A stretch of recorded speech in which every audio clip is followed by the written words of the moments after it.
Segala puji kita panjatkan hanya kepada Allah, Rabb yang mencipta, menguasai dan mengatur alam semesta. Kita senantiasa memuji Allah karena keagungannya dan karena kesempurnaannya, serta karena keadilan hukum-hukumnya dan hikmah yang ada di balik ketentuan-ketentuannya. Kemudian mengawali khutbah ini, kami berwasiat kepada diri kami pribadi dan seluruh hadirin untuk bertakwa kepada Allah, yaitu dengan menjaga diri kita dari murka Allah dan azab Allah. Hal ini tentu saja tidak akan terwujud kecuali dengan kita menjalankan perintah-perintahnya dan menjauhi larangan-larangannya. Sesungguhnya dengan bertakwa kepada Allah, insya Allah kita akan diberikan pertolongan atas segala musibah yang menimpa kita, dan Allah akan memberikan jalan keluar dari kesulitan-kesulitan yang ada di hadapan kita.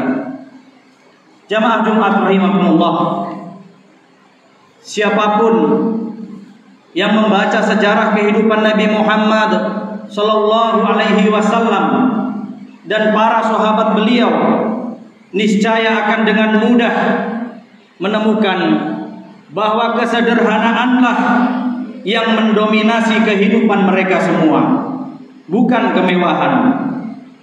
Sederhana tempat tinggalnya, sederhana fasilitas yang ada di dalam rumahnya, sederhana busananya, sederhana makanan dan minumannya, serta masih banyak lagi potret kesederhanaan yang lainnya.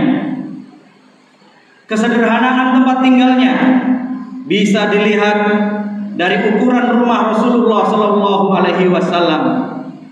Istri beliau tercinta Aisyah radhiyallahu anha menceritakan bahwa bila Nabi Muhammad Sallallahu Alaihi Wasallam sujud saat sholat malam, seringkali kepala beliau menyentuh tubuh Aisyah yang sedang istirahat di hadapan beliau.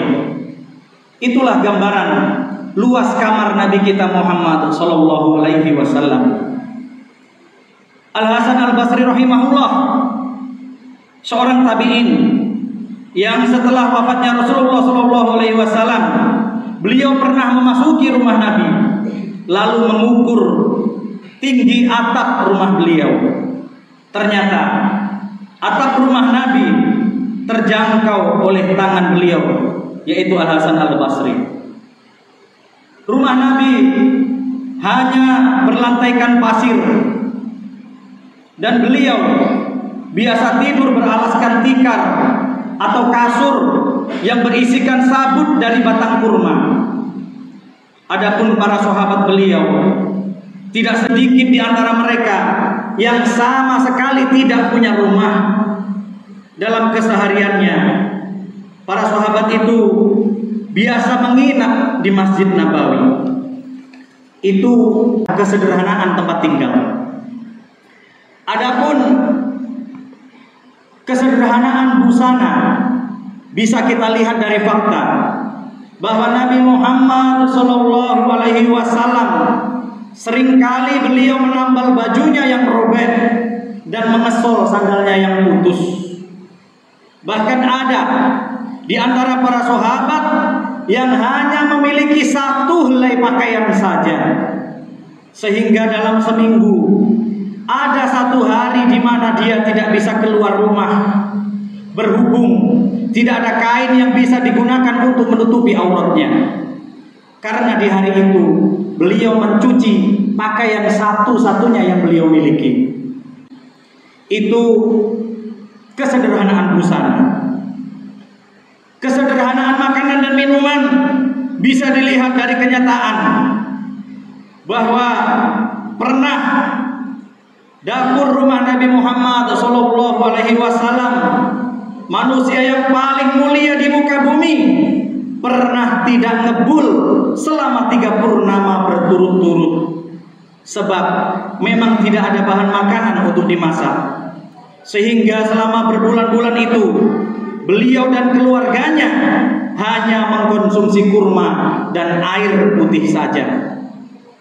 Bahkan para sahabat Banyak di antara mereka yang sama sekali tidak punya makanan, sehingga ada di antara beliau yang pingsan di masjid karena kelaparan. Jikapun ada makanan, maka jatah satu orang harus dikonsumsi oleh 2 orang. Jatah 2 orang harus dikonsumsi oleh 4 orang. Dan jatah 3 orang harus dikonsumsi oleh 6 orang. Begitulah kesederhanaan beliau semua. Kaum muslimin yang kami hormati, dalam kondisi kesederhanaan seperti itu, bahkan dalam kondisi yang bisa kita katakan serba kekurangan seperti itu, ternyata Allah Subhanahu wa taala tetap menurunkan firman-Nya, "Tsumma latus'alunna yauma idzin 'anin na'im." Kalian benar-benar akan ditanya pada hari kiamat tentang kenikmatan yang telah dilimpahkan Allah kepada kalian. Al-Quran surat At-Takatsur ayat 8. Abu Hurairah bertutur, saat ayat tadi turun, para sahabat bertanya, "Ya Rasulullah, nikmat mana yang akan ditanyakan oleh Allah kepada kami? Bukankah kami hanya mengkonsumsi kurma dan air putih, sementara musuh-musuh senantiasa mengintai kami, sehingga kami pun selalu siap siaga mengangkat pedang di pundak-pundak kami. Nikmat mana yang akan ditanyakan oleh Allah kepada kami?" Kemudian beliau menjawab, "Ya, sungguh pertanggungjawaban itu akan tetap ada." Aqulu qouli hadza, astaghfirullah li wa lakum wa li sairil muslimin wal muslimat, fastaghfiruhu innahu huwal ghafurur rahim. Alhamdulillahirabbil alamin. Wassalatu wassalamu ala asyrofil anbiya'i wal mursalin wa ala alihi wa ashabihi wa man tabi'ahum bi ihsanin ila yaumiddin. Ya ayyuhalladzina amanu taqullaha haqqa tuqatih wa la tamutunna illa wa antum muslimun. Jamaah salat Jumat yang kami hormati, sungguh kita semua pada hari kiamat kelak akan dimintai pertanggungjawaban atas segala nikmat dari Allah yang sudah kita terima. Pertanggungjawaban atas segunung nikmat Allah itu sekurang-kurangnya bisa dilihat dari 2 sisi. Yang pertama, dari mana nikmat itu didapatkan, dan yang kedua, untuk apa nikmat itu digunakan. Sisi yang pertama adalah dari mana uang itu didapatkan. Apakah dari jalan yang halal atau haram, atau dari jalan yang masih remang-remang, masih samar.